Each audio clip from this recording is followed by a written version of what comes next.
Hi friends, இன்றைக்கி நான் எங்கே வந்திருக்கேன்னா கடைக்கு துணி எடுக்க வந்திருக்கேன். இந்த கடை பேர் வந்து லாலலான் கடை, புது பஸ் ஸ்டாண்டில் இருக்குது. இந்த கடையில் எல்லா வாலிப பசங்களுக்கு தேவையான அனைத்து ஷூ, தலைவாணி, செப்பல், பெல்ட்டு, குழந்தைங்க யூஸ் பண்ணுறது, பசங்களுக்கு தேவையான சட்டை எல்லாமே இருக்குது ஃப்ரெண்ட்ஸ். நீங்கள் இந்த கடைக்கு வந்து தாராளமாக இது பண்ணலாம். கம்மியான விலையில் தருவாங்க ஃப்ரெண்ட்ஸ். பாருங்கள் ஃப்ரெண்ட்ஸ், இந்த கடைக்கு நான் துணி சட்டை எடுக்க வந்திருக்கேன்.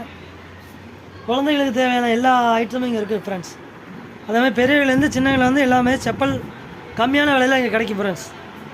இது எங்கே இருக்குன்னு, இந்த கடை எங்கே இருக்குன்னா புது பஸ் ஸ்டாண்டு, பெரம்பலூர் புது பஸ் ஸ்டாண்டு, 4 ரோடு புது பஸ் ஸ்டாண்டு வந்து இந்த கடை இருக்குது ஃப்ரெண்ட்ஸ். உங்களுக்கு எதாவது ட்ரெஸ்ஸு, ஷூ, செப்பல்ஸ், பேகு இந்த மாதிரி வாங்கணும்னா இந்த கடைக்கு வந்து நீங்கள் பர்ச்சேஸ் பண்ணலாம். Thank you friends.